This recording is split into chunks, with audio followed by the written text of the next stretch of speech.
North east west पर रखे नजर, दिखाए सच्ची खबर, आइडियलाइज न्यूज, बिहार की आदर्श आंखें। पूर्णिया में बढ़ते अपराध को लेकर सदर विधायक विजय खेमका मुख्यमंत्री नीतीश कुमार से मुलाकात किए। विधायक ने पूर्णिया में घटित आपराधिक घटनाओं की वर्तमान स्थिति से अवगत कराया। हमने आपको यह भी दिखलाया था कि विधायक श्री खेमका इस बाबत उप मुख्यमंत्री विजय सिन्हा व सम्राट चौधरी से भी मिल चुके हैं। आज हम आपको दिखाने जा रहे हैं कि सांसद पप्पू यादव पर रंगदारी एफआईआर होने पर शहर के अधिवक्ता सह भाजपा जिला उपाध्यक्ष व अधिवक्ता दिलीप कुमार दीपक व भाजपा के वरिष्ठ कार्यकर्ता ने क्या कुछ कहा। आपको बताते चले कि एफआईआर दर्ज होने के बाद अधिवक्ता श्री भारती ने फेसबुक से लाइव होकर कुछ कहा था। उसके बाद हमने उनसे बातचीत की। एफआईआर के संदर्भ में आपको बताते चले कि सांसद पप्पू यादव को जमानत मिल चुकी है और मीडिया से मुखातिब भी हो चुके हैं। फिलहाल आप इस खबर में यह देखें कि एफआईआर के संदर्भ में शहर के 2 अधिवक्ताओं ने क्या कुछ कहा। फेसबुक से लाइव भी आए थे, तो आप क्या कहना चाह रहे थे सर? उस फेसबुक के माध्यम से मैं चाहूँगा कि सारे मीडिया कर्मी को ये बताया जाए। देखिए, उस समय मैं बाहर था, परिवार के साथ बाहर गया हुआ था क्योंकि चुनाव के दरमियान में छुट्टी नहीं मिला था, तो भी गया था 2-3 दिन के लिए। कल रात में लौटा हूँ। वहीं जब मैं बाहर था तो सामने मुझे जानकारी हुई कि इस तरह से जो है फर्नीचर व्यवसायी के द्वारा कोई आवेदन दिया गया, जिसके कि परिप्रेक्ष्य में पूर्णिया पुलिस ने एफआईआर दर्ज किया है और जिसमें कि 2 लोगों को नामजद किया है। तो मेरा स्पष्ट सोच है कि देखिए, अगर इस तरह की घटना हुई, जिस तरह का आरोप उस आवेदन में लगा है कि 2021 में, 2023 में, 2024 में लगातार जो है मांगा गया है रैंसम, तो इसकी गहन जांच होनी चाहिए। यही मैंने अपने फेसबुक माध्यम में भी कहा है कि इसकी गहन जांच हो, दूध का दूध, पानी का पानी हो, क्योंकि हम लोग को भरोसा है अपने प्रशासन पर, अपनी सरकार पर। जो आप लोग भी सुनते हैं कि सबका साथ सबका विकास, जो माननीय मोदी जी का मंत्र है और जो माननीय मुख्यमंत्री जी का है कि न्याय के साथ विकास, न किसी को फंसाना है न किसी को बचाना है, जो जैसा करेंगे वैसा समझेंगे। तो अगर इस तरह की घटना हुई, क्योंकि देखिए हम तो प्रशासन है नहीं, लेकिन जिस प्रकार का आरोप आया, जिस प्रकार की वेदना का प्रदर्शन किया गया व्यवसायी के द्वारा, उसमें कितनी सच्चाई है, इसकी पूरी गहनतम जांच हो और इसमें जो भी दोषी उसके विरुद्ध कठोर से कठोर कार्रवाई होनी चाहिए, यह स्पष्ट है। एक सवाल उठता है कि बहुत पहले जब उनको धमकी दिया गया तो फिर अब जाकर के वो कर रहे हैं कि तो इसके पीछे क्या रीजन हो सकता है कि या तो फंसाने का साजिश है या फिर आपको क्या लगता है कि इन बातों में सच्चाई है? वही ना मैंने कहा कि देखिए, मैं तो प्रशासन हूं नहीं। अब उन्होंने क्या किया, क्यों नहीं किया, ये तो उनका विषय है ना, जिन्होंने आवेदन दिया। ये मेरा विषय तो है नहीं, क्योंकि मुझसे तो मांगा गया है नहीं, उनसे मांगा गया है। तो जिस समय मांगा गया उसी समय उनको जाना चाहिए था। सही बात है, वो नहीं गए। अब किस कारण से नहीं गए उसका जवाब आप उनसे पूछिए जाके, जिन्होंने आवेदन दिया है, वही ना बताएंगे। ये बात मैं कैसे बता सकता हूँ? सांसद महोदय का भी एक वीडियो रिलीज हो रहा था और वो कह रहे थे कि ये राजनीतिक रंजिश निकालने की कोशिश की जा रही है, मुझे फंसाने की कोशिश की जा रही है। और कमोबेश उन्होंने पूर्व सांसद महोदय पर भी कहीं ना कहीं इशारा करते हुए कह दिया। और एक इंटरव्यू में देख रहा था कि पूर्व सांसद महोदय संतोष कुशवाहा जी से एक इंटरव्यू भी लिया जा रहा था और उसमें कहा जा रहा था कि मैं ऐसा क्यों करूंगा। तो इन सब बातों को लेकर के क्या लग रहा है? नहीं, इसमें कोई दम नहीं है इन सब बातों में। ये सब बेकार की बातें हैं। कोई पूर्व सांसद महोदय का कोई इसमें कोई बात नहीं है। जहाँ तक हम लोग की जानकारी है, देखिए हम लोग भी इसी शहर में रहते हैं ना जी। आज 25 वर्षों से सामाजिक राजनीतिक कार्यकर्ता के रूप में काम कर रहे हैं इसी शहर में ना। मैंने तो कहा भी अपने फेसबुक माध्यम में कि हमारे देश के लिए सोचने के लिए माननीय प्रधानमंत्री जी, बिहार के लिए माननीय मुख्यमंत्री जी, यहाँ हम लोग सब लोग जो भी राजनीतिक दल के कार्यकर्ता, हमारे सांसद विधायक जो भी लोग हैं, सब लोग, तो हम तो अपने क्षेत्र की बात करेंगे। तो क्षेत्र का बढ़िया अनुभव और ज्ञान है। पूर्व सांसद जी की कोई इसमें भूमिका है ही नहीं।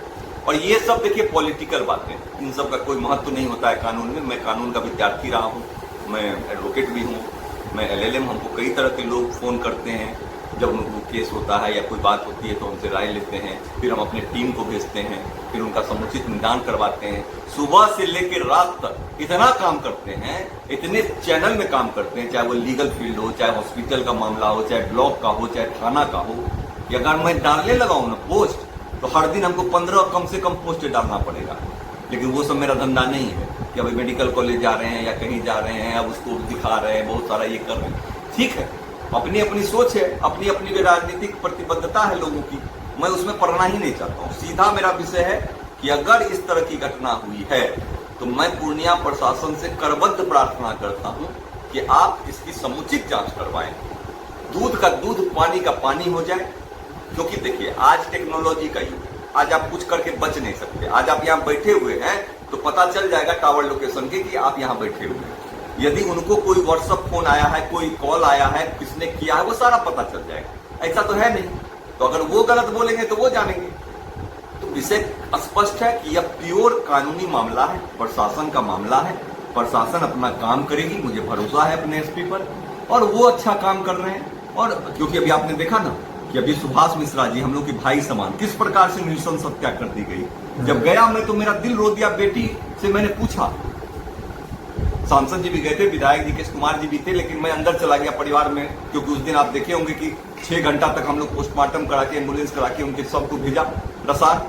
तो हम जब गए तो दिल रो दिया। मैंने पूछा बेटी से, जो उनका एक बेटा एक बेटी, एक 9th में एक 8th में, सब लोग रो रहे थे।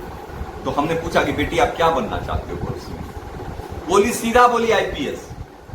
मेरा दिल रो दिया। मैंने कहा बेटा खाली तुम पढ़ लेना, बाकी व्यवस्था हम लोग करते हैं, तुम उसकी चिंता मत करो, मेरा दिल्ली में दोस्त है, वो सब बात है। सांसद जी भी ने कहा कि इंटर तक के लिए हम लोग इसके पढ़ाई की व्यवस्था दोनों बच्चे की करेंगे और परिवार को नौकरी की भी व्यवस्था, रोजगार की भी व्यवस्था करेंगे, सांसद जी भी ने कहा। तो ये सब विषय है, तो उसमें तुरंत कार्रवाई हुई कि नहीं? और जितने थाना अध्यक्ष वहां पे सारा टीम लगा, आपको नहीं पता है, मेरी जानकारी में है, चाहे वो सरसी थाना अध्यक्ष हो, जानकी नगर थाना अध्यक्ष हो, बनमनखी के हों, बड़ून जी हों, सब लोग हों, सार संतोष जी हों, सारे लोग, और भी कई थाना क्षेत्र के लोग दिन रात एक करके, खाना पीना नहीं, अपना खर्च करके, किसी तरह करके, और जो है अपराधी आज सलाखों के पीछे है और भी छापामारी हो रही है। तो घटनाएं घटती है, ऐसा नहीं है, लेकिन कानून के कहते हाथ लंबे। कल मैं भी गलती करूंगा तो मैं भी क्या पीर हूं क्या? मैं भी जाऊंगा। विषय स्पष्ट है, जो भी कानून का उल्लंघन करेगा वो जाएगा, सीधा बात है। तो अगर इस केस में हुआ है ऐसा तो उसकी जांच हो, और जांच होने के बाद जो दोषी हो उस पर उचित कठोर कानूनी कार्रवाई हो। उक्त मामला को लेकर और बढ़ते अपराध को लेकर के सदर विधायक विजय खेमका जी ने उप मुख्यमंत्री को एक पत्र भी दिया है उन्होंने, और उन्होंने आग्रह किया है कि पूर्णिया में बढ़ते अपराध को रोका जाए, प्रशासन को कहा जाए। तो आपको क्या लगता है कि इनके बातों को सुना जाएगा और पूर्णिया में जो बढ़ रहा है अपराध उस पर रोक लग जाएगा? निश्चित रूप से, क्यों नहीं। हमारे विधायक हैं और उनका तो दायित्व है, वो तो करना ही है उनको। वो इसलिए तो विधायक बने हैं ना, जो जनता की जो समस्या है, जो परेशानी है, उसको लेकर वो अपने स्तर से या अपने नेता के स्तर से काम करें। तो उन्होंने अगर उप मुख्यमंत्री महोदय को कहा है तो बिल्कुल सही किया। और सारे लोग, देखिए, सरकार है, सुशासन की सरकार है। हमारा सौभाग्य है कि आज NDA हमारा इतना मजबूत है। जो लोग कहते थे कि NDA माने बीजेपी, अब शपथ ही आई है, 240 हम ला के हम हार गए और ये लोग इतना कम सीट ला के जीत गया। अब ये लोग की मानसिकता को क्या कहिएगा विपक्ष?